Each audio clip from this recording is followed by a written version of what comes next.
This is the second rotation for Harsetti this time, and it's still the first day, but so far Adin is still going to be the best team, just completely eclipsing Tori in terms of damage. Right now, there's only a few of us that have gone for it so far, and you can see down here, there are some people running Tori, which this is 56 million, but even last week, the highest Tori score was, well, it was Ebby, and he had 71 million before the Adin team started rolling in, which would have been in 25th place here. So definitely Ice Adin is going to be necessary for top 100, I would say. I don't think we're going to get 100 people doing perfect runs. Perfect runs meaning that you do all 3 phases with the torrent buff proc at the end of the break phase and getting 10 hits for the max target weakness stacks. I don't think we're getting 100 people doing that because some people just don't want to or can't get Ice Adin anymore because they would have to farm the AP for it. It's also kind of hard to run and also a bit of a gear check. But also, because this team is really hard to run, if you're just looking at this for top 5%, you can kind of copy the exact same team and just swap out Ice Adin for Tori or some other thief. And that should get you top 5% just fine. But as usual, we'll talk about the roles for each of these slots, the alternative units, and their stats. For this rotation, we're going to need 1 light hero. And assuming that we're using Ice Adin for the slot, you're going to need your light hero in a different slot. Let's start off with the healer slot. For the healers, Elena is the best one because she gives attack % imprint to the back slot, which is going to boost their damage by a little bit. And if you're not using Elena, then the next best unit is going to be Doris, because Doris heals very well since Harsetti is going to spam proc her passive where she heals everybody after getting hit by a dark unit. And she is light element, which will fulfill the requirement for the team. This also opens up your ability to run 2 strippers that aren't light element if you have Doris in the front. Aside from those 2, if you really want to, you can use Rowana. Rowana would do just fine in this healing slot as well. Next up, we can take a look at the strippers. So only one of these needs to be light element if you're using Elena. And for that, we can just use the ones that we were using last time. There's Nahkwol, there's Carrot, there's Straze, some people using Cowrick. And then I'd say you want at least one of these to be AoE, potentially both if you're using Doris in this slot. So some other units, there's like Ida, Briarwitch, Araminta. I don't think it's necessarily mandatory for you to have extra turn or CR push, but it is definitely nice just to help you cycle in the break phase. And then for units that are light element and fulfill this stripper role, there is mainly Faithless Lidica is going to be the best one. And then for some other ones that also have attack % imprints, there's technically New Moon Luna, who is a bit of a special case. She zooms really, really fast in the fight because when you hit the ad, you get 40% CR, and Luna's S2 gives her 50 and S1 gives 20, so S1 would give her 60 and S2 gives her 90% CR when she hits the ad. The downside is that her S3 is a non-attack skill, so it doesn't work for dispelling the Sovereign's mana, and you would have to be relying on Ela Violin. And then I'll also mention Benevolent Roman, who does have a strip and has an attack % imprint, but the problem with him is that his S1 has a chance to proc an AoE extra attack, so he's going to increase Harsetti's break bar by a little bit. So if you do choose to use him, because some people might have him built, be careful about his AoE S1 procs. And then, if you're opting to not use an attack % imprint here, I would honestly say just swap this slot out for Carrot and the swap Elena out for Doris, because odds are that's going to give you more damage overall. But some other light unit alternatives is, I'm only going to mention a few, but ROL is one of the cheapest and easiest options to get. There's also Free Spirit Tieria with her EE strips on her S2. And then Wanderer Sulk would give you speed imprint on your stripper and healer, which could help you with cycling as well. And then of course for the DPS slot, best in slot is going to be Adin. You could also always use Tori as the fight was intended, and ML Cameron should also be pretty good because his S1 has a pretty good modifier on its soul burn, and he would fill the light requirement if you still need it. So now let's take a look at everyone's stats. Starting off with Elena, she's got her nice 2-slot attack percent imprint covering the back slot. You need 100% crit chance and then a bunch of speed and some bulk. I dropped my bulk a bit from last time because I didn't want to steal gear again, and there's no unequipped right now, so this is a little bit less bulky than last time. It survives fine because I have Bloodstone on my Nahkwol, and if you're not using Bloodstone, then you might want to make her bulkier. S2 Cleanse EE is by far the best one because it lets her cleanse the burn, and then Warhorn for the attack percent boost for everybody. Next up is Nahkwol. For Nahkwol, I've got her speed DPS, same gear as last time, with Bloodstone for the sustain. Bloodstone is really nice just for healing up in the break phase, especially, because you're going to be doing all those hits and you'll be healing up. If you're not using Bloodstone, you can maybe go Celestine on Elena or something to heal up so you don't instantly die to Harsetti S3. And then there is Faithless Lidica, who I have on Renewed Will, also with speed DPS gear.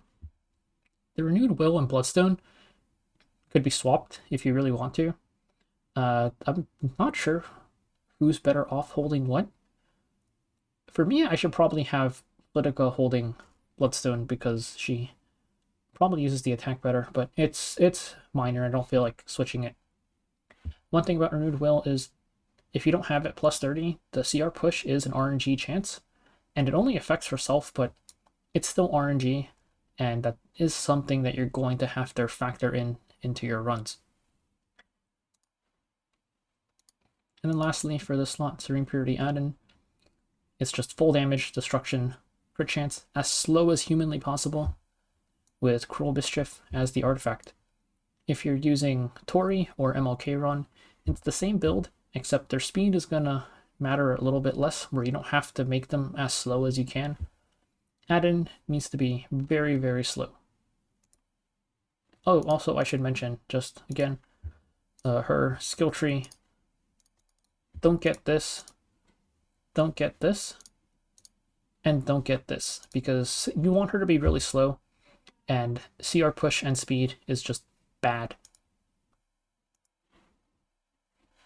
So that is it for everyone's stats, and now we can take a look at the run.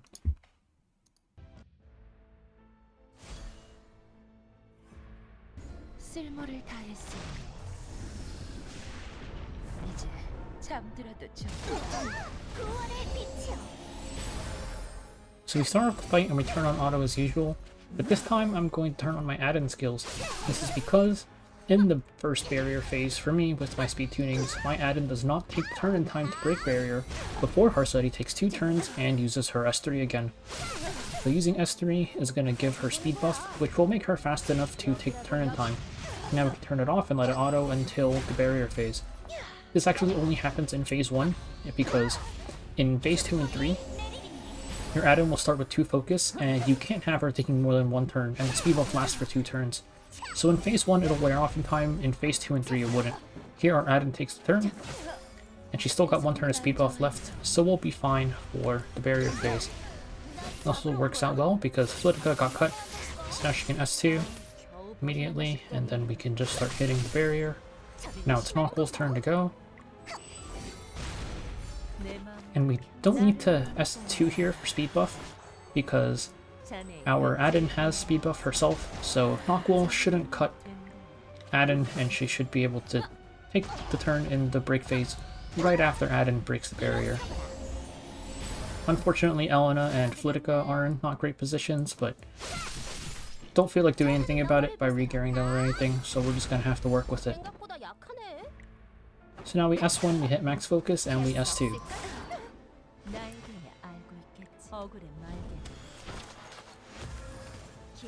Also, you can see since I broke the barrier with just the S1, the S2 did count as a hit in the break phase, so I've got 1 less hit to work with. This is just the usual break phase stuff, where you're kind of just moving stuff around and hitting the ad, hitting Harsetti, and getting your 10 hits in. If you're not trying to min-max damage like I am, you could just spam your hits into the ad to make sure you're timing AoEs so that you can remove the stealth.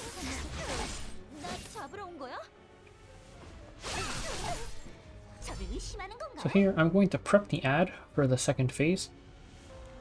I'm going to hit the ad once, and now it's at 1. And I'm going to Nahkwol S3 to get the final hit on Harsetti.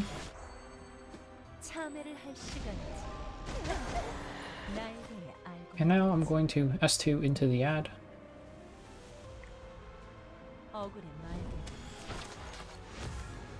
And now it's at 2, so the next hit would put it back into stealth. We're going to end the break phase.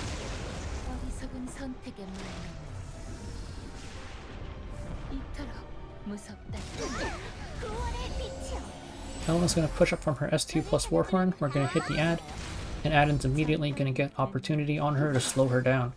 Slowing her down here is just to give me better entry into the break phase and also makes my barrier phase a lot better. I'm going to Elena S3 to break the stealth so I can set it up again to give Adin opportunity again after she takes her turn.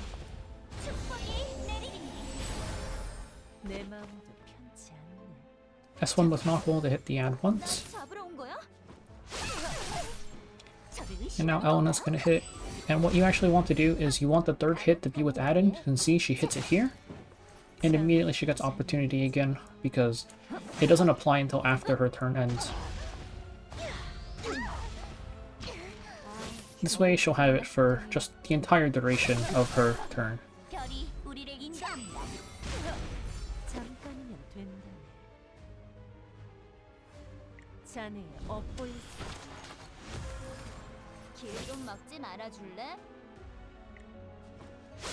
And there, if needed, I could have used FLidica S3 for the CR push, but with Adin being slowed, my FLidica should be able to cut her no problem.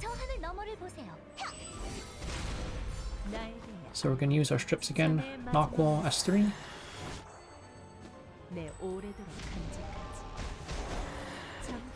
And we are going to S2 here to get a little bit timing entering the break phase. Elena and FLidica are in... Well, FLidica's going to be fine because the S2 is going to push her up. Elena's not in a great spot going into the break phase though. And it's fine that Harsetti took a turn here in the barrier phase because that's her first turn. It's the second turn that's going to kill you. But we'll hit here and now the S2 will break the barrier and we can start the second break phase.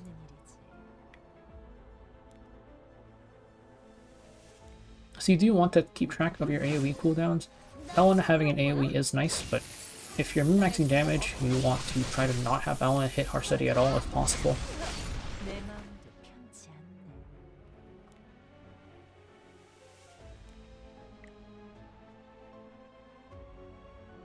And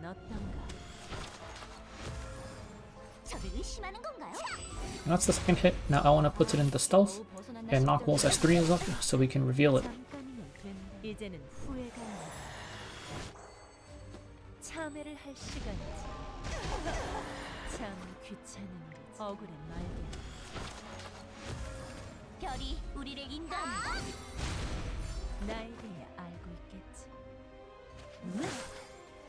And this still isn't a perfect setup just because I'm going to be missing one hit on Harsetti and I opt to prep the ad instead of getting the final hit in for like 50k from Elena or so.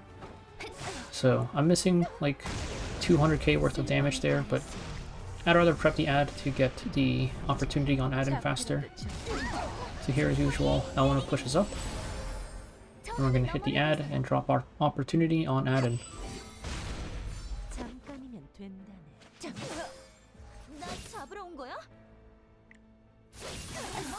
I'm going to use FLidica S2 to break the stealth.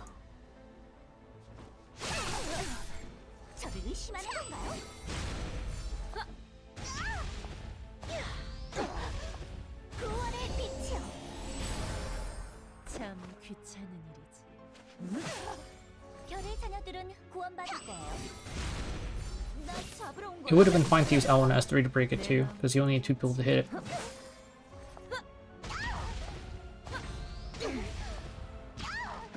And now, same as before, we hit the third hit using Adin, so she gets opportunity immediately.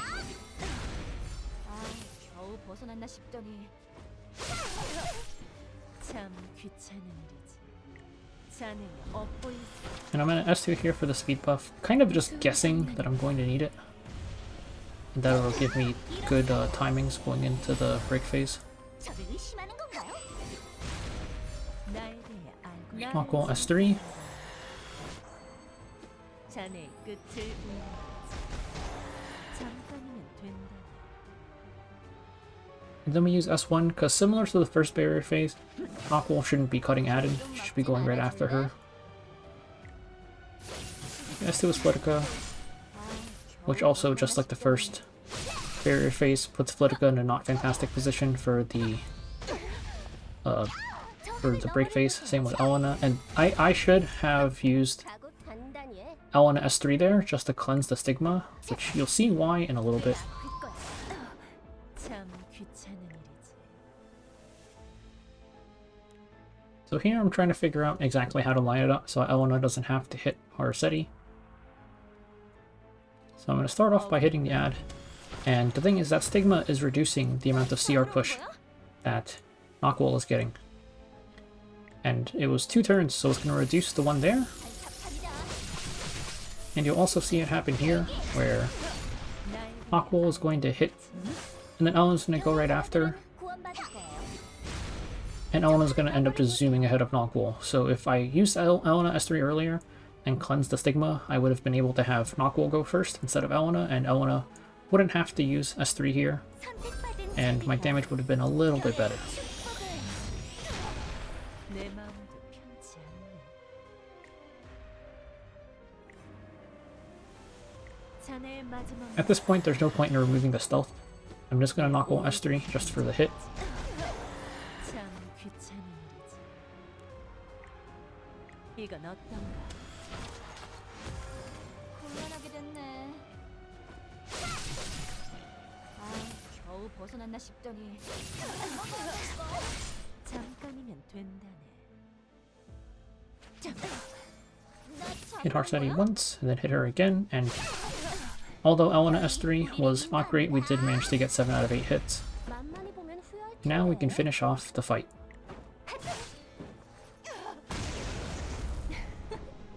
재미있구나. 그 덧없는 빨간.